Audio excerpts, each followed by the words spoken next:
Assalamualaikum warahmatullahi wabarakatuh. Bagaimana kabar kalian semua, sehat? Saya kembali dengan membawakan kisah yang berjudul Cinta Dalam Dusta. Sebelum mulai jangan lupa like, komen, share, dan subscribe agar channel ini bisa berkembang. Laras adalah seorang wanita berusia 35 tahun yang menjalani kehidupan yang tampaknya sempurna bersama suaminya, Bima, seorang pengusaha sukses, dan sahabatnya, Amara, seorang desainer interior yang ceria dan setia. Ketiganya memiliki hubungan erat sejak masa kuliah.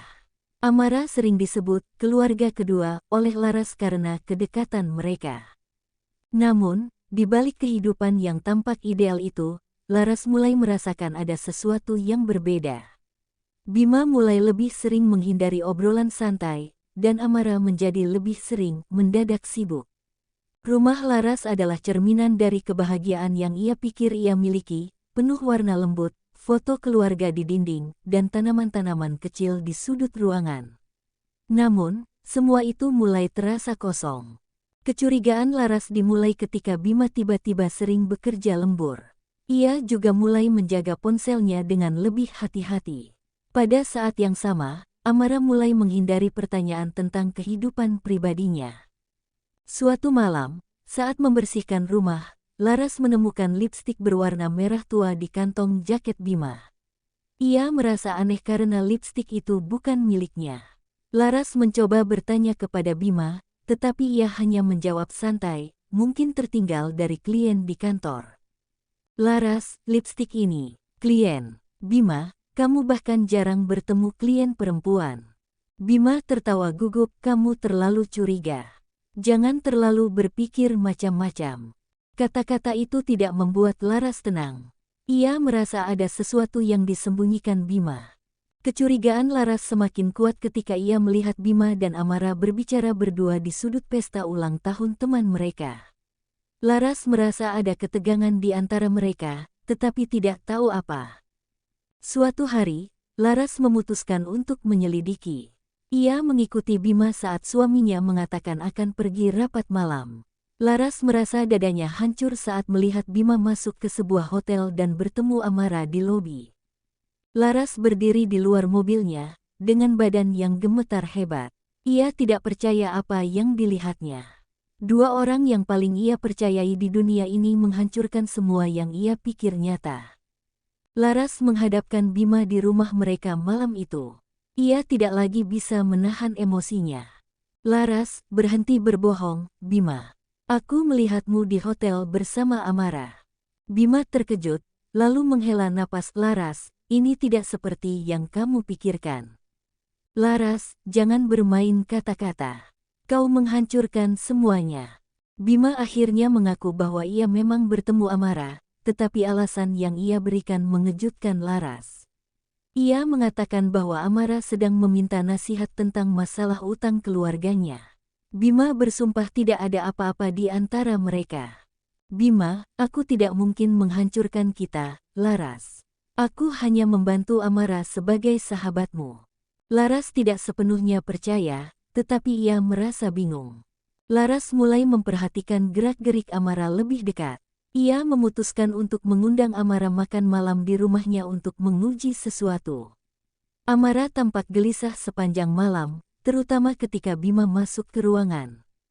Setelah makan malam, Laras memeriksa ponsel Bima saat suaminya tertidur. Di sana, ia menemukan pesan-pesan mesra dari Amara, termasuk foto mereka berdua di kamar hotel. Laras, aku bodoh. Bagaimana bisa aku membiarkan ini terjadi? Mereka telah mempermainkan aku selama ini. Pagi harinya, Laras mengundang Amara ke rumah dengan alasan ingin membicarakan sesuatu. Ketika Amara tiba, Laras langsung menunjukkan bukti-bukti perselingkuhan itu. Laras, aku pikir kamu sahabatku, Amara. Tapi kamu hanya ular berbisa. Amara terisak. Laras, aku tidak berniat menyakitimu.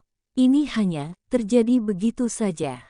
Laras, tidak ada yang hanya terjadi. Kalian menghancurkan pernikahanku, kepercayaanku, semuanya. Amara akhirnya mengakui bahwa ia tidak hanya berselingkuh dengan Bima, tetapi juga merencanakan untuk merebut semua yang dimiliki Laras. Ia merasa iri pada kehidupan Laras sejak lama. Namun, ada plot twist lain yang lebih mengejutkan. Amara ternyata memiliki hubungan dengan Bima bahkan sebelum Laras menikah dengannya. Amara, aku mencintainya jauh sebelum kau menikah dengannya, Laras. Tapi dia memilihmu karena kau lebih sempurna di matanya. Laras menangis, jadi semua ini, pernikahanku, semuanya palsu. Amara menambahkan bahwa ia mendekati Laras selama bertahun-tahun untuk memastikan ia tetap dekat dengan Bima, meskipun mereka sudah menikah. Setelah konfrontasi itu, Laras meninggalkan rumah mereka dan mengajukan gugatan cerai. Namun, situasi menjadi lebih buruk ketika Bima mengalami kecelakaan mobil dalam perjalanan untuk mencoba memperbaiki hubungan dengan Laras. Di sisi lain Amara, yang merasa bersalah atas semua yang terjadi, mulai menderita gangguan mental dan mencoba mengakhiri hidupnya, tetapi diselamatkan tepat waktu oleh keluarganya. Laras menatap foto pernikahannya yang sudah usang sebelum membuangnya ke dalam api. Ia berbisik pelan, "Aku memaafkan kalian, tetapi aku tidak akan pernah melupakan." Hari-hari setelah kecelakaan Bima terasa seperti mimpi buruk bagi Laras. Ia masih mengingat detik-detik terakhir sebelum semuanya berubah. Suara dering telepon yang memecah kesunyian rumahnya malam itu, diikuti kabar dari pihak rumah sakit. "Suami Anda mengalami kecelakaan di jalan tol. Kami membutuhkan Anda segera ke sini." Laras tiba di rumah sakit hanya untuk menemukan Bima dalam kondisi koma. Dokter menjelaskan bahwa kemungkinan pemulihannya sangat kecil. Laras berdiri di ambang pintu ICU, menatap pria yang pernah ia cintai sepenuh hati. Wajahnya dipenuhi luka, tubuhnya terbaring lemah dengan bantuan alat pernapasan. "Laras, kamu menghancurkan aku, tapi kenapa aku tetap merasa sakit melihatmu seperti ini?" Sementara itu, Amara menghilang dari kehidupannya.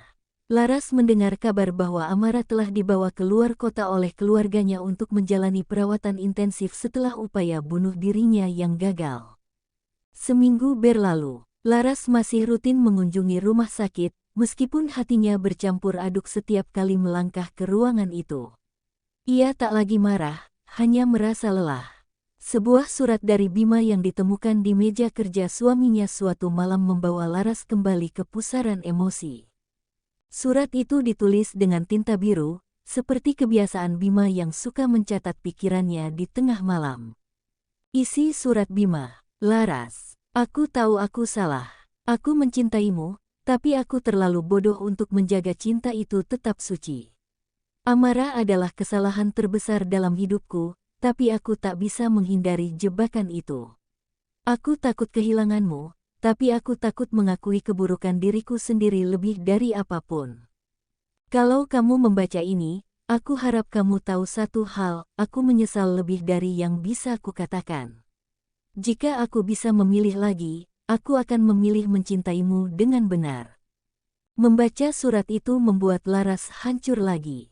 Bima telah mengaku pada dirinya sendiri, tetapi tidak pernah cukup berani untuk melakukannya secara langsung. "Laras, kamu menyesal, tapi apa gunanya sekarang? Penyesalanmu tidak akan mengembalikan kepercayaan yang telah hancur."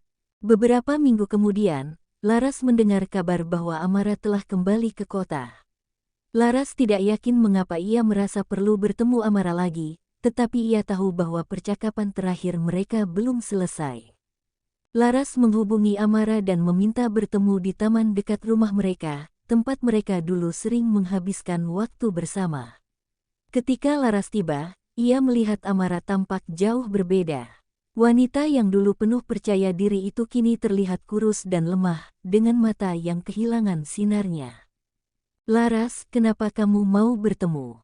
Setelah semua ini, apa lagi yang ingin kamu katakan?" Amara terisak, "Aku tidak tahu harus mulai dari mana. Aku hanya ingin meminta maaf untuk semuanya." "Laras, permintaan maaf tidak akan mengembalikan apapun, Amara. Kamu tahu itu." "Amara, aku tahu, tapi aku harus melakukannya.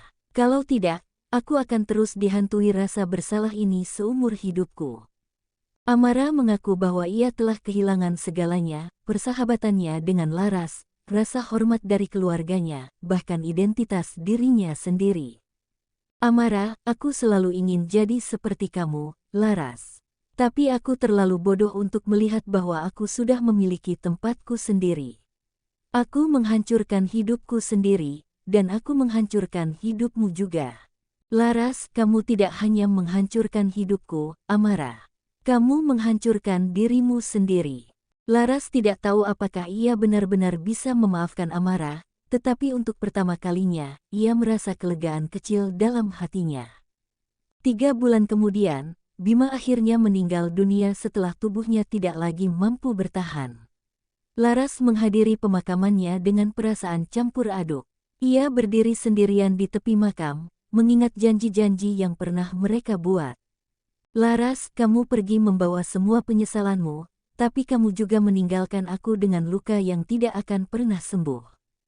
Amara juga datang ke pemakaman, berdiri di kejauhan. Setelah prosesi selesai, ia mendekati Laras untuk terakhir kalinya. Amara, aku tidak akan mengganggumu lagi setelah ini, Laras. Aku hanya ingin kau tahu, aku benar-benar menyesal. Laras tanpa menoleh, penyesalan tidak akan mengubah apapun, Amara. Tapi aku harap kamu bisa menemukan jalanmu. Amara pergi, dan Laras tahu itu adalah pertemuan terakhir mereka. Setelah segalanya berakhir, Laras menjual rumah mereka dan pindah ke kota kecil di pinggir pantai.